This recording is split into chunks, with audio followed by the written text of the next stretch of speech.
Hey everyone, welcome to my new video. Today I'm going to do a video on mainly dual wielding with soldering irons. Most people are probably not familiar with using two soldering irons at the same time.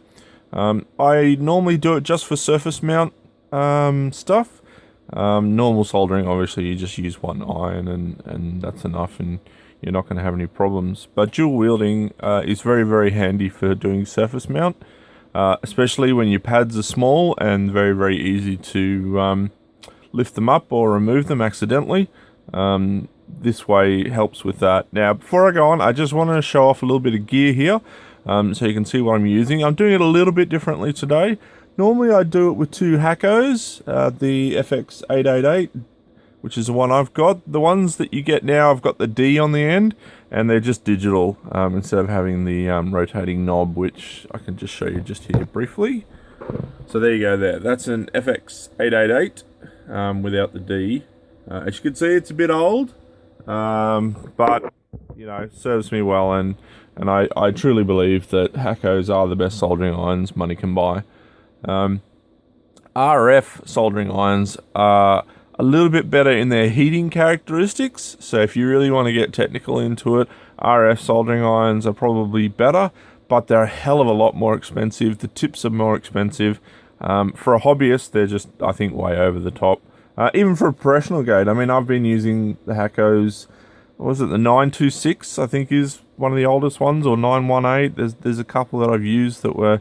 It was funny because the plastics went all brittle and yellowed, and then that was the end of them. They just cracked in the end, and you had to replace them. So yeah, but I wanted to show off this little guy. This is a Ryobi 1 Plus soldering station, as you can see. The bright greeny yellow makes it a little bit obvious. Now, the cool thing with this guy, you can buy this in Australia. Bunnings normally has it for about $130, $140. This is cordless. As you can see, there's a battery on the back. Battery goes in. So these are really, oh come on, these are really it's the same system obviously because it's 1 Plus. So that clips, actually I've got to leave that off. Yeah, so you can get these from Bunnings. Now in America you can get these as well. The American version is a little bit different. It actually has in the back here, this is where the battery goes in. The American version's actually got a US plug here, and you can actually use 110 in it as well as the battery, which I think is really handy. I don't know why they didn't do it to the Australian version. As you can see, it's just blanked off, so obviously if you really wanted to do it, you probably could. Now, the reason I'm talking about this, guys, is really handy. If you're working in an arcade cabinet or on a car, they're the two biggest places that I use it in. Now, the really cool thing is, if you have a look at this tip, you might go, oh, I've seen that before. Yes, this is a copy of the Hacko. So all the Hacko tips, consumables, all that stuff works just for it. Which is really handy. So today I'm going to be using this guy as my second soldering iron, and then use the Hacko as my normal one. So it's really easy to use. Just chuck a battery in the back, turn it on, press it on, and then just turn up the dial. So it's temperature controlled. You've got spots here for tips. I don't put my tips there because they're all in drawers. You've got your sponge obviously to clean the tip. This goes red when it's heating. It goes green when it's at temperature. So normally for dual wielding, you want to have the both irons up pretty high because you want to be able to take the cap off, or the resistor, or whatever you're taking off. You want to be able to take it off fairly quickly. That way you're limiting the amount of track damage that could possibly be happening. Now, I've got a few PCBs here. This is just from my recycle pile. I just grabbed a couple. Main reason I grabbed most of these, they're PC related, but they're also multi-layered, and multi-layered are the most painful PCBs to work on. So I thought if I did a demo on them, it would be a little bit more characteristic of what you might come across. Now, this is an old graphics card. As you can see, it's a Quattro, so it's the professional series. Now, these caps on here, this is something that you could possibly do. A lot of graphics cards and computer stuff, the caps have blown their tops or blown their bottoms. That's one of the bad things about surface mount caps is that, well, electrolytics, is that they can actually pop their bottom. And when you actually look at them, the top looks fine. So you're like, oh, okay, the cap's fine. But then it's leaking out all the pus in the bottom, and then it goes and eats the tracks underneath the caps, goes through vias, eats them away. Yeah, it's really annoying, and it's really quite damaging. So replacing these ones you don't actually need to replace on this one, just for reference. These caps here, these are actually Panasonic's. Should say SVP. The SVP series are Panasonic's, so these are actually all good. You don't even need to do them. I just grabbed it because it's an example board that I can, rip a cap off and everything's happy.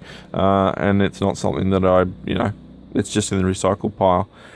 So right, the iron's heated up, so that's all good. Now let's see if I can get some positioning here. Let's see if I can actually...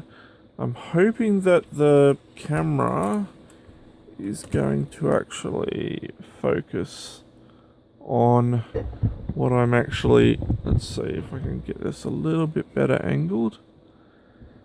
Now, with the caps, for the surface mounts electrolytics, I'll just grab these little guys. You can see here, there's a little bit, just a tad of a leg there and a leg on the other side. Now what you want to do is, before you remove them, you want to put a little bit of solder on both sides so that when you put the iron at each end, it actually is easier to melt. Now some caps and surface mount packages, the manufacturers glue them down to the board so that when the pick and place machine is going nuts, that they don't move or they don't vibrate or anything like that. So don't be surprised if they're a little bit tricky to take off, because you're actually removing the glue as well. It's usually red glue, but it can be different colors. Normally it's like a reddy color, so you can see it really easily. So let's get one of these removed. Now I want to put some solder on the ends of each. So let's do that. Okay. Now these are difficult. They're difficult to get. This is one of the pains, is to actually get solder in there so that you can actually start to remove them. Can be quite difficult. Alright, let's see how these go. I think these are going to be painful, which is not surprising because there's not much of the leg. Okay, let's see if that's gonna work. Right, grab the other soldering iron, put a little bit of solder on it. You always have just a little bit of solder on the ends. Just clean that off a little bit. Now let's see if she's gonna... No. She doesn't want to come off today. No. Okay.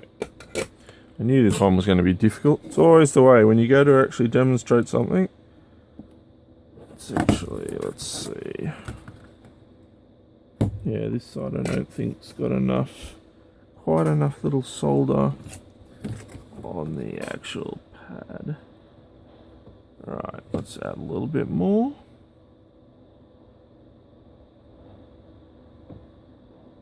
You will need to have the temperature on your iron fairly high.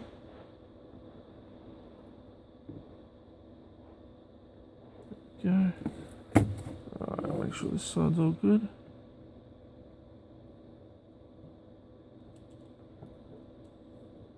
See, the biggest problem you're going to face is with these caps is that most of the time the actual one side is going to be ground, and that's going to be quite hard to pull off. Now what you want to do is, you don't care about the cap because the cap is being replaced, so you can add a lot of heat to it, and it doesn't... Normally it would matter for the caps, but with this one it doesn't matter because we're not wanting to actually keep the cap at all. We're just wanting to get rid of it and flip it off. There we go. So yeah, so that one was a little bit difficult because the pads are quite small, but as you can see, you can just pop. Oh, that's a bit warm. That's another thing. Watch out, the caps do get warm. So just be a little bit wary of that. So yeah, so there we go. So we've taken it off. So you can see underneath how small the actual pads are. They're actually quite small. So yeah, so that's how you take off an electrolytic surface mount one. That's the best way of doing it. So as you can see here, you can see, the camera's going to focus. You can see that, come on, there. You can see that the pads are actually quite small, and see how the solder didn't get very far into that on the ends. And then you can see it like in here. There's only just a little bit of metal. So there's not a lot. But as you can see, we took the cap off. We didn't damage any pads, which is the main thing. And this is not focusing very well. So that's an electrolytic cap. That's the best way to take them off. Now let's do some other stuff. Let me have a look here. Oh, here we go. This is easy. We just got some surface mount caps. Let's see if this is gonna focus well on this or not. Okay, a little bit of solder on the tips. Just a little bit.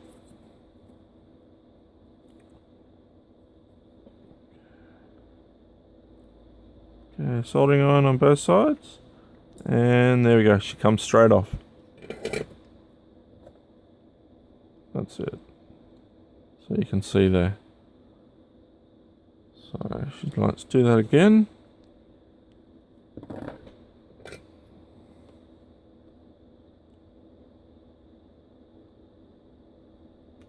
There we go. She's off as well.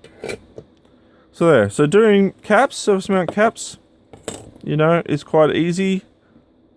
So there she is. She's all off. Alright, let's do something a little bit bigger. Alright, what else have we got on these boards? Something. Ah, there we go. There's a tantalum. Tantalum capacitors, a lot of people use them, but they're a real pain in the ass. When they die, they short circuit, and they cause a lot of damage to the PCBs. So if you're going to use tantalums, please don't. Just use like monolithics, either COG or X7R dielectric is fine. X7R is probably one of my most favorite dielectrics to use. Okay, a little bit of solder on the tips again. Alright, there's a little tantalum here. Let's see if he'll want to come up. Come on.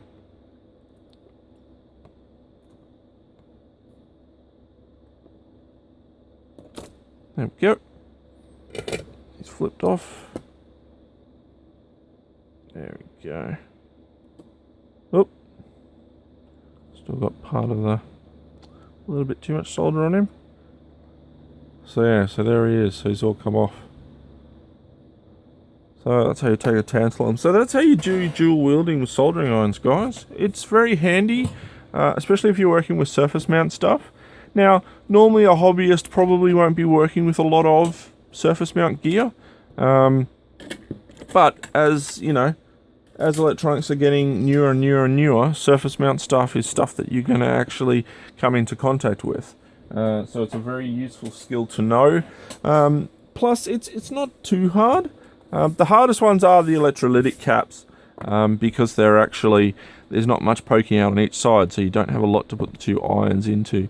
But like tantalums, surface mount caps, surface mount resistors, any of that stuff is really, really, with dual wielding, it just makes it so much easier to do. So guys, I hope you enjoyed the video, and I'll see you in the next one.